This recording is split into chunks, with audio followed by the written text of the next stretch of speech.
Halo semuanya, kembali lagi dengan kami di Dal Channel. Seperti biasanya, mari kita lanjut manga Kimetsu no Yaiba. Kali ini kami akan mereview chapter 101. Bagaimana isi ceritanya? Simak terus videonya. Pada chapter kali ini berjudul Tanjiro berada di desa penerpa pedang. Pada pembukaan chapter kali ini, Tanjiro dipertemukan dengan kepala desa penerpa pedang. Pemimpin desa tersebut sangat pendek sekali dan sama seperti penduduk desa lain, dia juga memakai topeng, dan didampingi oleh dua pelayan yang juga memakai topeng. Kemudian si kepala desa tersebut berkata kepada Tanjiro, "Aku memang orang yang paling pendek di sini, oleh karena itu berilah hormat kepadaku dengan menundukkan kepalamu sampai ke lantai," ucapnya.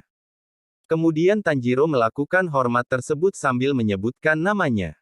Lalu kepala desa itu berkata lagi, "Anak baik, kesini dan ambillah kue ini untuk." Lalu Tanjiro langsung mengambilnya.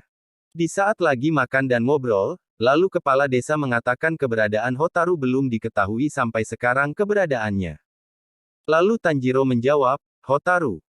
Kemudian kepala desa menjawab, "Iya, Hotaru adalah nama panggilan yang aku berikan kepada Haganezuka."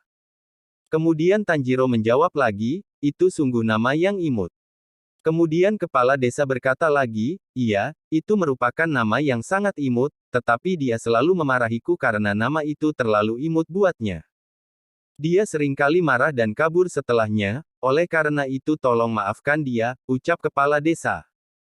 Tanjiro pun menjawab, "Oh tidak, sayalah yang harus meminta maaf, karena telah membuat pedang buatannya rusak." Kemudian kepala desa menjawab, "Itu bukan salahmu, itu adalah salahnya yang membuat pedang yang bisa rusak." Di sini Tanjiro pun bengong mendengar perkataan kepala desa tersebut. Kemudian kepala desa berkata lagi, "Ku dengar tubuhmu masih sakit dan belum bisa bekerja, dan jika Hotaru belum balik sampai badanmu sembuh, maka aku akan mencarikan pembuat pedang lain untukmu. Dan di desa kami ada pemandian air panas yang sangat cocok untuk tubuhmu yang lagi sakit itu, berendamlah di sana," ucapnya. Kemudian Tanjiro diantar oleh pelayan ke jalan yang menuju ke pemandian air panas tersebut. Kemudian di tengah-tengah perjalanan pemandian air panas, tiba-tiba si pilar cinta dengan wajah yang sedih berlarian ke arahnya, sambil berkata, "Oh Tanjiro-kun, Tanjiro-kun." Tanjiro pun kaget dan berkata, "Hati-hati dadamu itu bisa copot nanti," dengan ekspresi yang begitu cemas. Kemudian Tanjiro bertanya, "Ada apa, kenapa kau bersedih?"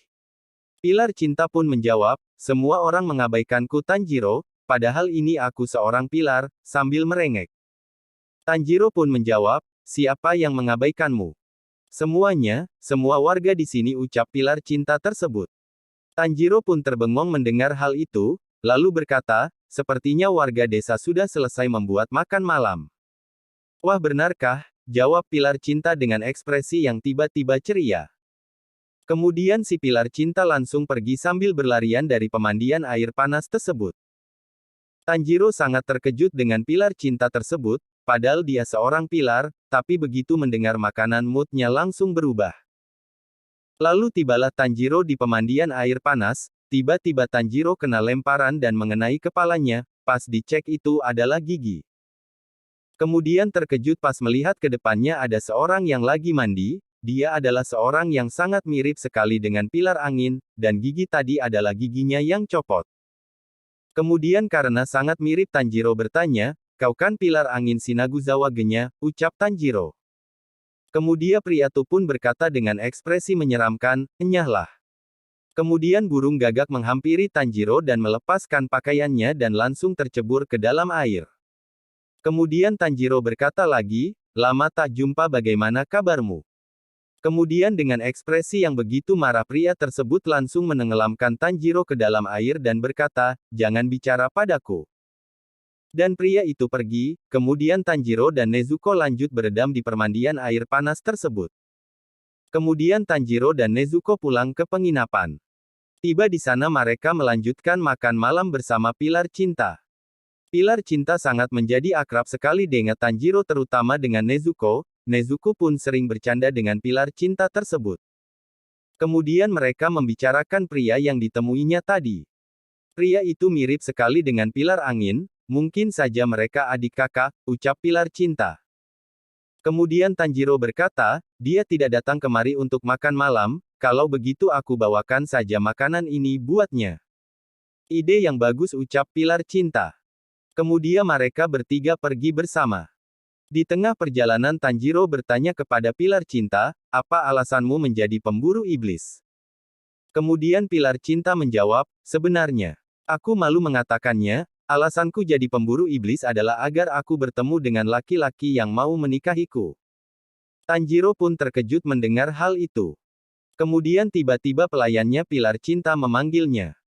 Kanroji-sama, pedang Anda sudah siap dan kami membutuhkan kedatangan Anda untuk sentuhan terakhir membuatnya, ucap pelayan tersebut. Kemudian di sini pilar cinta memberi beberapa nasihat buat Tanjiro setelah apa yang dialaminya, dia sudah bertambah kuat sejak terakhir. Kemudian pilar cinta membisikkan pada Tanjiro, bahwa ada senjata rahasia di desa ini, dan carilah benda itu agar kamu bertambah kuat, ucapnya. Hal ini membuat penasaran Tanjiro, benda apakah yang dimaksud oleh pilar cinta itu? Dan aku tidak tahu apakah ini terakhir kali kita bertemu, dan Kanroji Mitsuri mendukung Tanjiro bersaudara, ucapnya. Lalu pilar cinta pergi bersama pelayan ke tempat pembuatan pedangnya. Kemudian Tanjiro pun lanjut perjalanannya, dan di tengah-tengah perjalanan, Tanjiro melihat seorang anak dan bersama seseorang lainnya, kemudian Tanjiro mendekatinya. Dan ternyata orang tersebut adalah pilar kabut. Dan chapter pun berakhir di sini. Nah, makin seru aja nih, bagaimana lanjutannya? Ikuti terus Dal Channel agar tidak ketinggalan video selanjutnya. Dan kami update hampir tiap hari. Mohon maaf bila ada ucapan yang kurang berkenan. Sekian dan terima kasih.